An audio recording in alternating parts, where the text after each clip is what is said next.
Bonjour à tous, on se retrouve pour une nouvelle vidéo aujourd'hui avec Julie et aujourd'hui on va vous parler des défis de la spiritualité, de la médiumnité, euh, les principaux défis auxquels on va être confronté en tant que médium ou quand on développe ses capacités, que ce soit de manière personnelle ou de manière professionnelle. À tout de suite.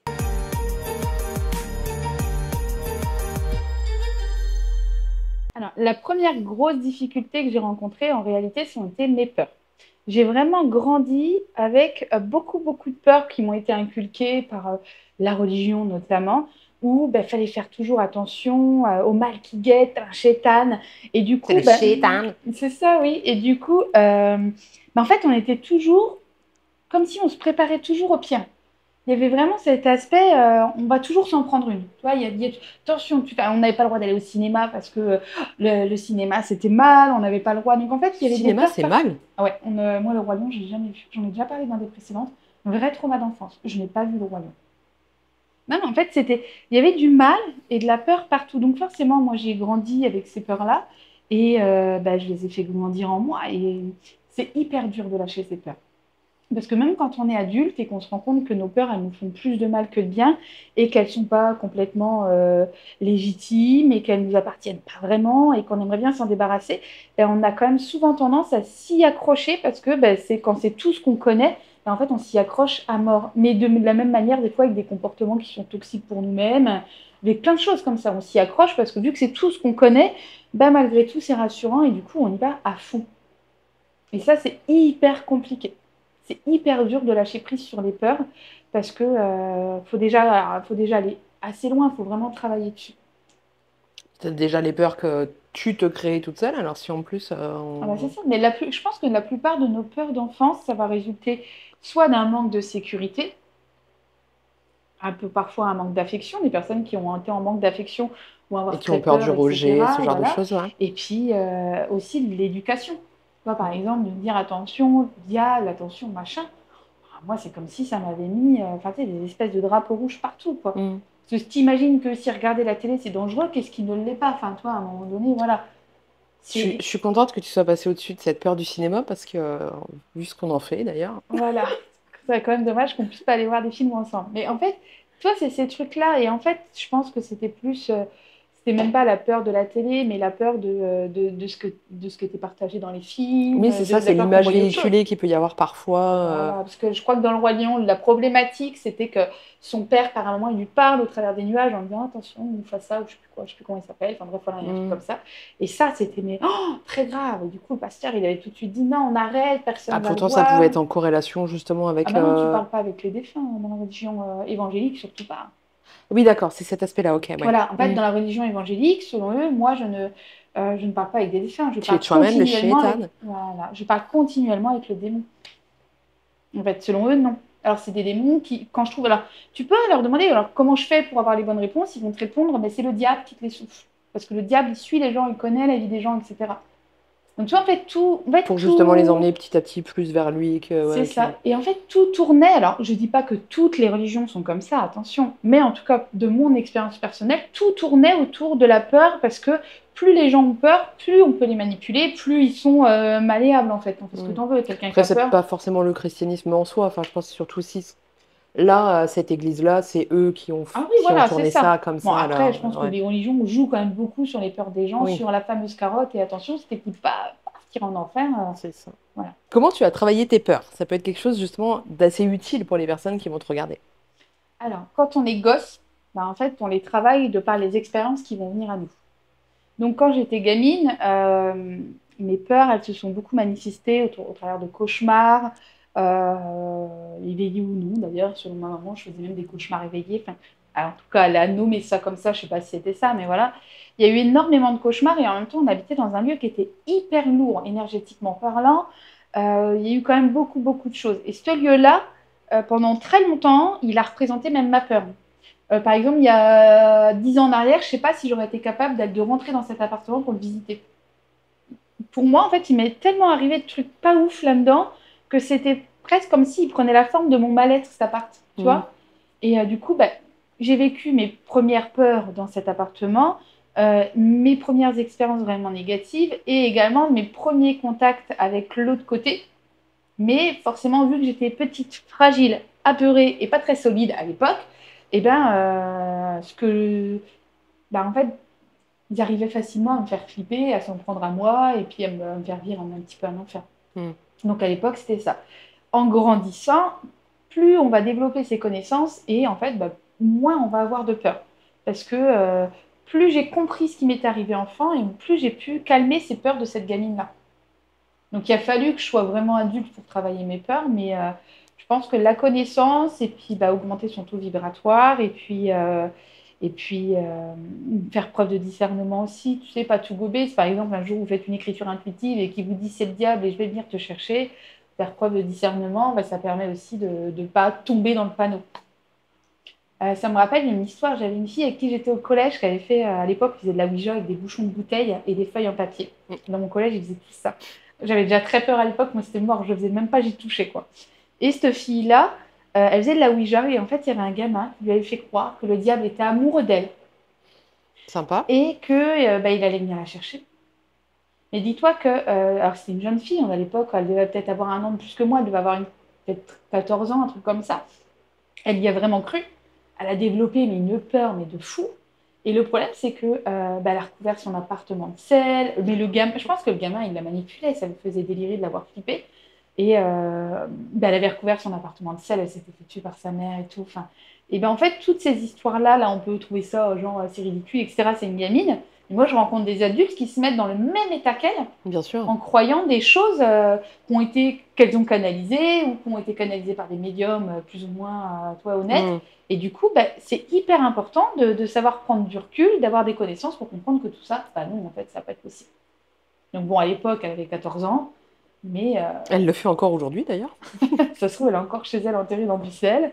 Si c'est le cas, on va venir t'aider. Mais en fait, voilà, c'est l'exemple un peu parfait de ce que ça peut nous faire, ou de croire, par exemple, qu'on va mourir, ou des choses, mais des fois, ça peut vraiment pourrir la vie des gens. Donc, faire preuve de discernement, développer ses connaissances et prendre un peu du recul par rapport à ce qu'on a pu canaliser ou ce que les gens nous disent, nous ressentis même des fois. Est-ce que tu as en tête un défi vraiment personnel que tu as dû relever? Oui. Alors, le fait de me faire confiance. Moi, j'avais un gros problème d'ego. J'avais absolument aucune confiance en moi. Pour moi, j'étais rien depuis petite. Et du coup, l'ego, il va en demander beaucoup. C'est comme toi. Et du coup, c'est comme s'il avait très faim, toi. Mm. Et pendant très longtemps, j'avais ce besoin, cette envie, tu vois, qu'on vient de me dire, t'es extraordinaire, t'es l'élu, tu le sais pas encore, mais en fait, il va se passer un truc de dingue pour toi. Toi, j'avais besoin d'être Néo dans Matrix, toi, j'avais besoin d'un truc. Les histoires comme ça je trouvais ça extraordinaire. En fait, j'avais tellement pas confiance en moi, j'avais tellement l'impression d'être creuse que je me disais que forcément, ça devait venir de l'extérieur s'il se passait un changement et que d'un coup, je devenais quelqu'un. Pas forcément, un truc extraordinaire, mais juste quelqu'un. Et pour ça, moi, j'avais Que tellement... quelqu'un croit en toi, déjà. Voilà. Juste, ouais. Et du coup, j'avais besoin que ça vienne de l'extérieur. Je me dis, ça peut pas être moi qui bosse un truc et qui devient forte, puisque je suis pas assez forte pour bosser ce truc-là. J'avais besoin qu'on vienne et qu'on me dise, en fait, tu sais pas encore, mais tu vas faire des trucs de ouf, quoi. Mais vraiment, c'est con, mais l'ego, en fait, quand il en a pas assez, il va forcément aller chercher un truc extraordinaire, puisque la réalité, elle n'est pas suffisante pour qu'on devienne quelqu'un de ouf. En fait, ma réalité à moi, j'aurais toujours été un petit peu transparente, un peu lambda, un petit peu, euh, même moins que ça, tu vois, un peu creuse. Et du coup, il fallait un truc extraordinaire pour venir, tu vois, il fallait un électrochoc pour venir revitaliser tout ça. Et donc, forcément, j'ai attendu longtemps ça. Et j'osais jamais rien vraiment travailler et j'entreprenais pas grand-chose.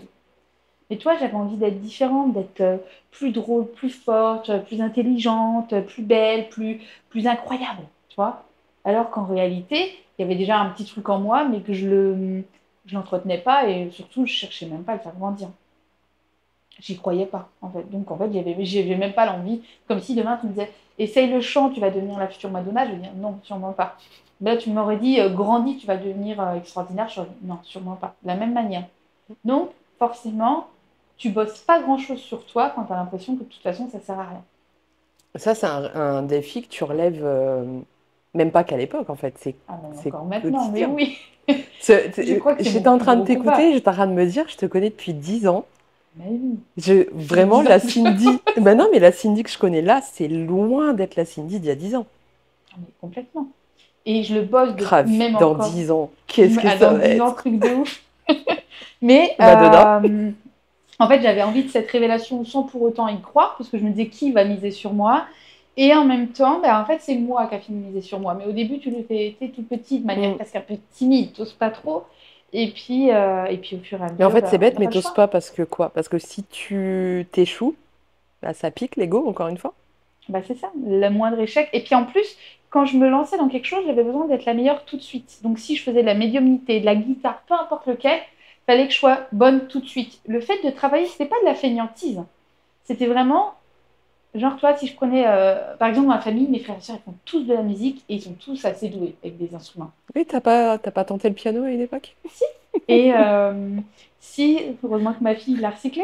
Et en fait, si j'étais pas douée tout de suite, et ben en fait, ça matchait pas. J'y arrivais pas, ça m'énervait. Je me disais, ouais, de toute façon, ouais, voilà, alors eux, alors que mes frères et sœurs, ils ont bossé leur truc pour la musique, même Bah oui. s'ils ils avaient le petit truc quand même.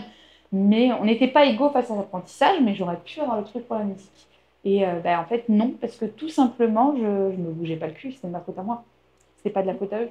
Mais, enfin, c'était pas de la faute à la musique, voilà, c'est ça. Euh, et en fait, j'ai commencé petit, quand j'ai commencé à travailler ça, j'ai commencé tout petit avec vraiment des petites choses pour me faire confiance. Et au fur et à mesure, j'ai agrandi un petit peu. Mais c'est vrai que c'est pas évident, mais on y arrive. Mais je pense que c'est un travail qu'on fait toute notre vie à la hauteur de ce qu'on est capable de faire. Par exemple, il y a 10 ans, j'avais déjà un peu bossé, mais à la hauteur de ce que j'étais capable de faire à ce moment-là. Et donc, maintenant, en fait, je le bosserai toute ma vie parce que à chaque fois, vu que je vais évoluer, ben, je vais être Ouais, quand capable tu d'aller passes un plus palier, loin. forcément, l'objectif, c'est le suivant. Tu peux pas aller direct au sommet, quoi. Ça, c'est clair. C'est exactement ça. Donc voilà. Puis ça a été dans tout, enfin ma base. En fait, souvent je compare la vie avec un château de cartes. Très belle image. Et du coup, je dis souvent que parfois il y a des choses qui arrivent dans notre vie, c'est comme si ça balayait tout en fait. Toi, ça Mm. fout tout en l'air. Et je pense que ma base à moi, de mon château de cartes, elle était un peu pourrie, elle était un peu bancale. Et forcément, moi, j'essayais toujours de faire monter le château de cartes plus haut pour être meilleur, pour être extraordinaire, etc. Alors qu'au final, il fallait que je déconstruise tout, j'envoie tout valser pour reconstruire ma base et après repartir sur quelque chose, essayer de grimper aussi haut que c'était possible. Mais j'oubliais souvent ma base. Donc en fait, l'amour que je pouvais me porter à moi, mes proches, etc. En fait, c'est ça ma base. Et tant que je m'attaquais pas réellement à Ta la vision de base, la je vie pouvais aussi, qui pas. était pas mal erronée, justement, par... Voilà, bien sûr. ouais.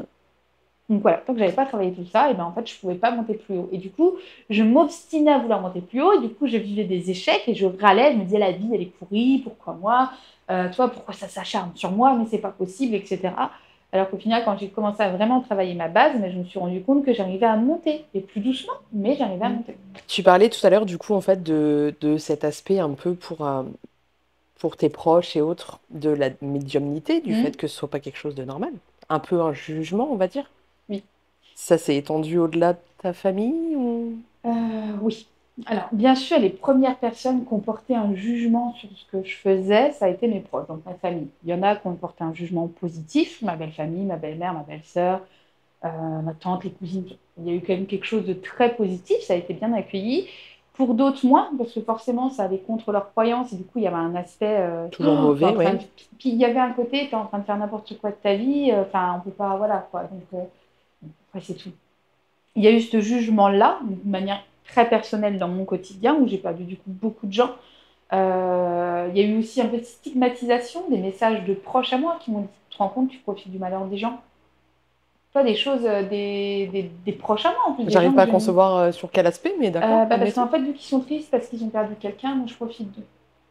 Alors c'était sur un post Facebook à l'époque, et en fait je proposais mes services, en plus sur ce post-là, c'est gratuit en plus, à des mamans qui auraient perdu des enfants, tu sais, les mamans, les parents, Les en fait, mamans, pas que les oui, oui, mamans, oui. mais les parents, je leur proposais gratuitement à l'époque. Voilà, j'avais fait pendant une période, c'est souvent qu'il m'arrive de faire des trucs comme ça, et du coup voilà. Et donc quelqu'un de ma famille m'a dit, tu te rends compte que tu profites du malheur des gens. Ok, sympa. Mm. Alors que pas du tout. Puis en plus, c'est souvent les personnes qui vont se permettre de poser un jugement le plus fort sur vous. En fait, c'est des personnes qui ne s'intéressent pas du tout à ce que vous faites. Cette personne-là ne m'a jamais posé une question sur mon travail. Donc elle ne sait pas ce que je fais, mais de loin, ça lui donne quand même, elle se permet de donner un petit avis de loin. Oh, Oui, dis cela donc. à partir du principe que tu demandais de l'argent à des personnes pour leur sortir du baratin, parce que puisque de toute façon tu n'as aucune capacité, Ah Tu oui, leur sortais que du mais flan. Pour cette personne, c'était ça, en c'était gros. ça. Il y a une stigmatisation, et ça, si vous vous lancez, vous le verrez, vous les rencontrerez, ces gens-là. La stigmatisation de tous les médiums, tous les voyants, enfin, ce métier-là, c'est tous des charlatans, c'est des arnaqueurs. Les personnes les plus gentilles vous diront non, mais tu fais pas exprès, mais c'est juste que tu as une bonne lecture des autres. Mm. Non. Enfin, oui, mais non. Enfin, il y a des choses où je peux avoir une bonne lecture de la personne, mais alors bien sûr qu'il y a des médiums qui se servent de ça, mais à un moment donné, enfin, quand la personne en face, elle te dit rien et que même parfois, regarde toi par exemple, quand tu m'as dit la rose, c'est ma grand-mère, enfin, je t'ai pas dit ah oui, mais je le savais pas avant. Enfin, toi, il n'y avait pas un truc, j'avais pas fait le rapprochement. Il y a un moment donné où cette explication, elle explique pas tout, le fait de bien lire les autres. Mm. Donc voilà. Après, il y a eu au début, quand on me demandait c'est quoi ton métier. Au tout début, je mentais, la grosse menteuse, et je disais, je suis coach. Grosse arme, non, pas vrai, pas vrai du tout. Mais j'arrivais pas à dire, je suis médium. De manière, tu sais, enfin, je l'assumais pas complètement. Pourtant, j'adorais mon métier, mais je l'assumais pas complètement. Donc au début, je disais, je suis coach. Et puis petit à petit, timidement, je disais, je suis médium. Enfin, genre tout doucement, je suis médium.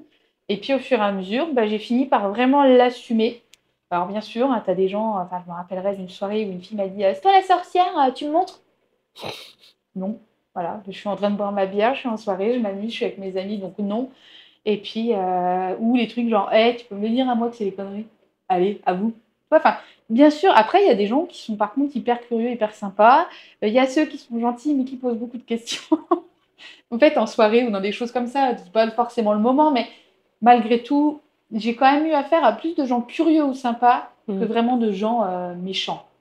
Ben voilà, il y a eu forcément les moments où tu vas ouvrir ton compte pro et puis quand tu as ta banquière qui cherche médium, dans quelle case elle va le mettre, il faut mettre un numéro.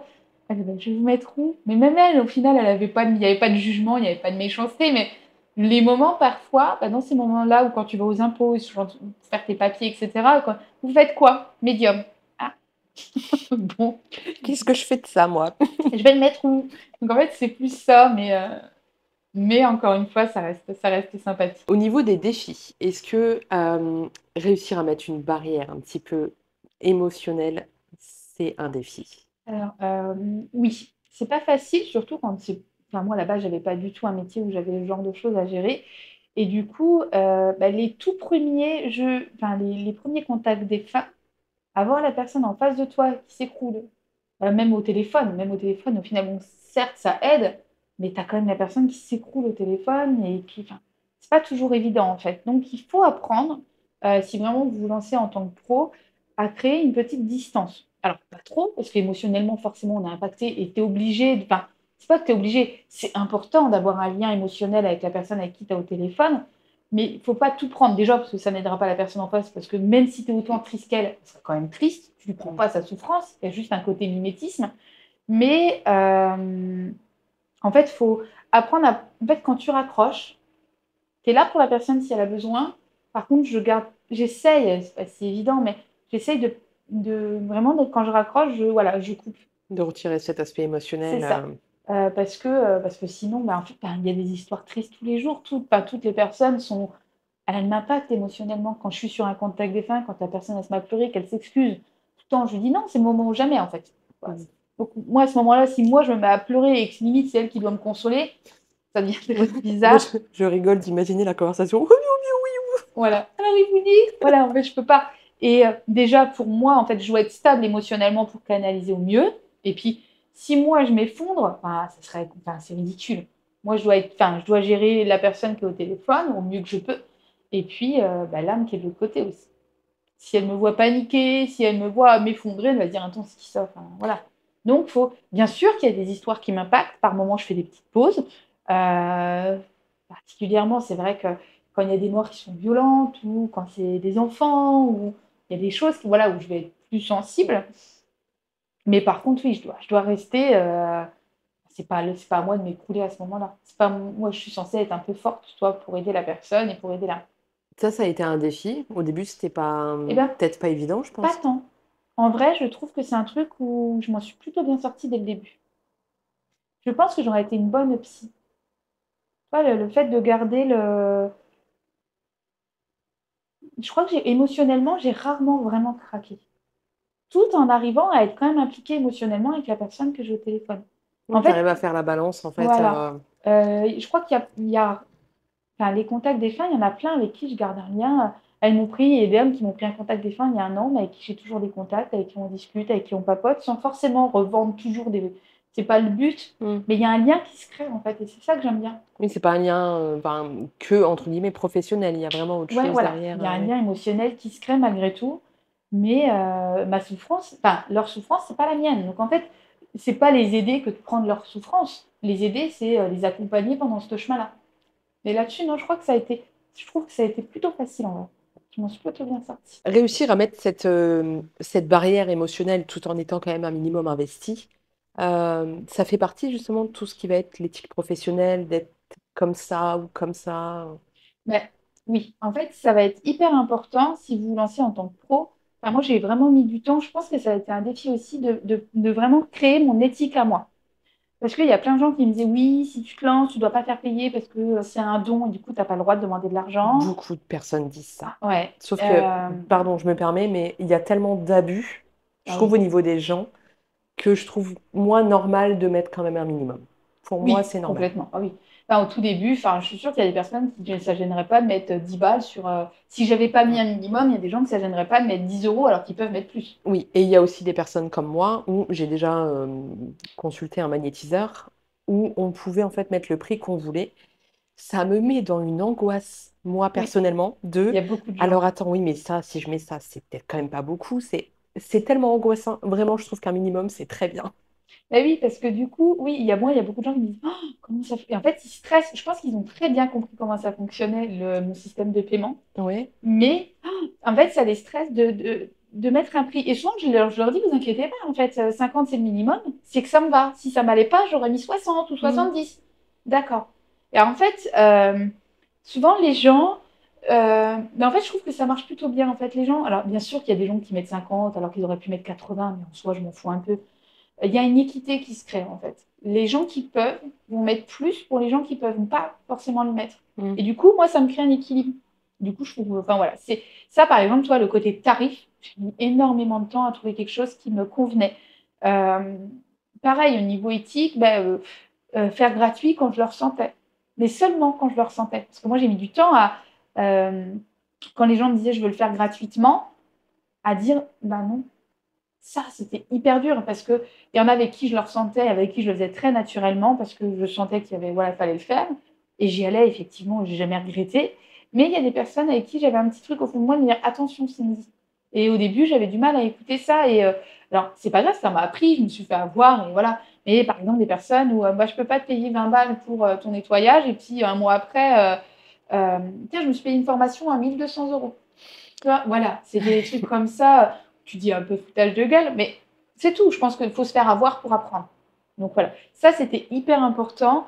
Euh, Plein de choses au niveau de l'éthique, même ce que je proposais aux gens après, le fait de les suivre, d'être disponible sur l'après. Il y a beaucoup de personnes, des fois, qui viennent me voir en me disant j'ai été voir un médium ou j'ai fait un soin et j'ai ça et ça veut dire quoi pour vous? Et en fait, je ne comprends pas euh, que ces personnes-là n'aient pas accès au médium ou au magnétiseur pour derrière pouvoir lui poser des questions. Il y en a très peu. Ben oui, mais c'est pas Sincèrement, il y normal. en a très peu. Et c'est pas normal. Et encore une fois, même dans ça, poser une limite.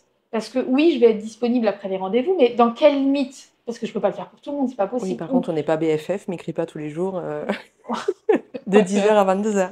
Voilà. Il y a des gens qui n'hésitaient pas à m'appeler à 3 heures du mat et en plus de m'insulter de connasse parce que je n'avais pas répondu. Ouais. Voilà. Donc là, c'est un extrême, c'est facile de dire non. Mais quand c'est raisonnable, à quel moment tu dis non? Tu vois, en fait, c'est ça qui est. Parce que je ne peux pas être disponible, comme tu dis, H24 pour tout le monde. C'est pas possible. Au début, tu peux, mais au fur et à mesure. Donc, ça a été quelque chose pareil où j'ai dû apprendre. Comme les personnes disent oui, on vous suit sur YouTube. Est-ce que vous pourriez répondre à deux, trois questions? Oui, mais si vous êtes 10 à me faire ça par jour. Et en fait, attends, attends d'avoir plus de questions et prends une guidance. Ou prends une guidance parce qu'en fait, on a besoin. Mais je peux pas en fait me permettre de. C'est gentil, les gens mettent toujours un message hyper gentil, toi, il y a toujours on vous adore et tout ça. Et du coup, toi, ça c'est dur du coup, de soit de pas répondre, soit de dire, ben, je vous invite à prendre un rendez-vous. Et généralement, derrière, il y a pas de news, tu vois. C'est parce que la personne, elle a qu'une de questions et elle estime qu'elle va pas prendre un rendez-vous de guidance, mais elle tente. Et c'est bien, elle a raison, qui ne tente rien n'a rien.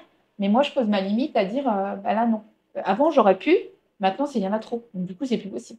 Et je, Oui. et je Il préfère faut garder réussir mon à énergie concilier pour la les vie rendez-vous. professionnelle qui prend de plus en plus de place C'est ça. à ta vie personnelle et familiale. Il faut garder du temps pour les enfants, pour nous, pour moi, pour les amis.